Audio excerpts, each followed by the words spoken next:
Grandma, I want to hear a wonderful story, please. Okay, wait, I'll try to remember the story of Prince Lucas that I had promised you previously. Yes, thank you, my grandmother. Once upon a time in a faraway village there lived a wealthy farmer named Lucas with his wife Mary. Lucas was a very kind-hearted and generous man, but due to his careless management of his affairs and charity work he started to lose his wealth. Soon Lucas became very poor and lost all of his property besides an old cottage where he lived with his wife. Now Lucas had always prayed for a child in his wealthy days, but God didn't grant him his wish then. Now that he had become very poor and had nothing to even eat, his wife gave birth to a beautiful little daughter. A ray of hope entered their lives. Lucas and his wife smiled for the first time in a while, holding his daughter in his arms. Lucas was suddenly saddened and began to wonder, I wonder how I will look after this little angel of ours. And oh, the christening, what do I do, honey? Take her. I shall go and find a godmother for our little baby. He hurriedly went to the wife of a laborer who lived nearby and asked her to be the godmother to his child. The woman refused because she didn't think that it would do her any good by being a godmother to a child of someone as poor as Lucas. Dejected, he came back home. You see, Lucas, what happens to a man who has wasted his property while we were rich? The burgomaster himself was our friend, but now he won't help us. Forget him. Even the laborer's wife would not help us. The poor infant was shivering and Mary didn't even have thick rags to drape the infant in to keep her warm. Suddenly she thought of something instead. Lucas, I beg you, go to our old neighbor the burgomaster's wife Rosewood. She is wealthy, and I'm sure she hadn't forgot that I was the godmother to her child. Go and ask her if she will be one to man. I don't think she will, but I'll ask her with a heavy heart. Lucas went through the fields and barns which were once owned by him and reached the burgomaster house. There he was greeted by Rosewood. God bless you, neighbor. My wife sends her greetings and bids me to tell you that God has given us a little daughter whom she wants you to hold at the christening. My dear Lucas, of course I should do this for you, but times are hard nowadays. A person needs every penny, and it would take a good deal to help such poor beggars as you. Why don't you ask someone else? Why have you picked me out? Oh, because my wife was godmother to your child. Oh, is that it? I'll do no such thing. If I were as generous as you used to be, I'll become poor just like you. Lucas looked down and without answering her walked home teary-eyed. It is very sad that it is difficult to meet like this after you are doing honorable work.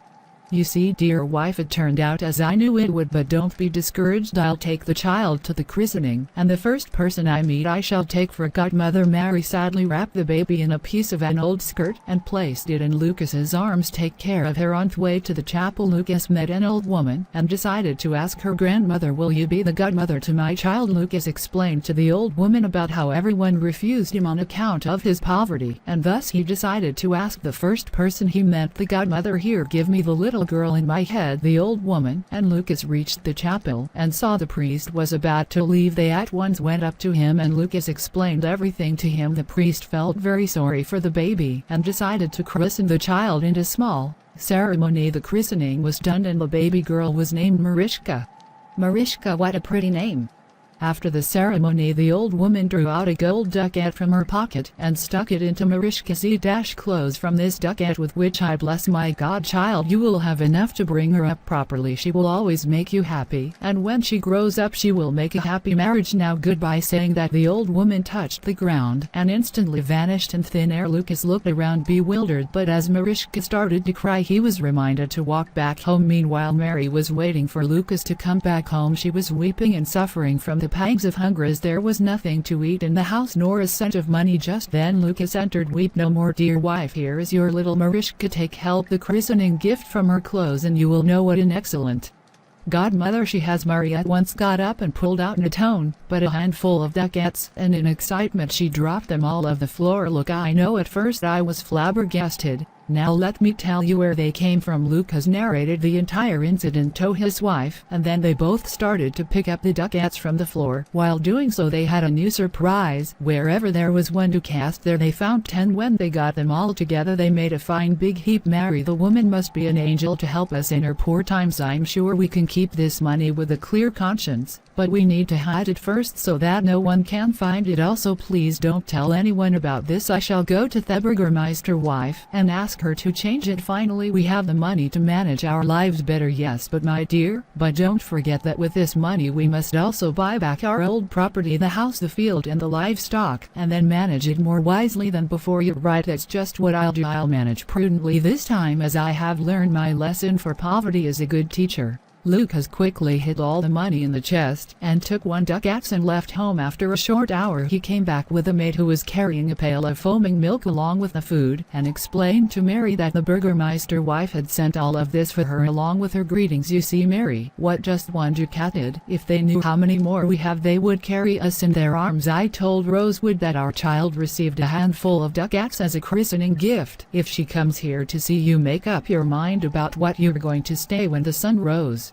The next day Lucas set out for town, and Rosewood, who had been waiting for the opportune time, took advantage of his absence. She visited Mary to find out more about the ducats. My dear neighbor, the blessing of God has come into your house with that child. Oh, if you mean the christening gifts, it isn't so very much. However, may God repay that good woman, the godmother. The two chatted for some time, and then Rosewood laughed on her way back. However, Rosewood stopped to tell her friends about Lucas's newfound wealth. Everybody in the village soon knew that at Lucas's house they had a hogshead of ducats. Meanwhile, Lucas came back with furniture and feather beds and more food. He also bought back his old farm with the cattle and the implements. This marked the beginning of a new life for Lucas. He's set to work with diligence and put into practice all the lessons that poverty had taught him. Rosewood, on the other hand, kept searching the jungles, the town square, and everywhere that she could to find the godmother to bless her too, but she never found her. Days passed, and Lucas and Mary lived a happy life with their daughter Mariska. Even with the riches, their truest, greatest joy was their daughter, who grew up into a beautiful young woman. One day she'd meet a prince and get married to him, but that is a story for another time. As for Lucas and Mary, well, they used the money wisely and stayed wealthy forever. Lucas continued to do his charity and good work and never became greedy. He kept a balance between his earnings and spends. He had learned that if one saves enough in moments of crisis, it is the savings that saved them. I want to marry a prince like her. Let's sleep.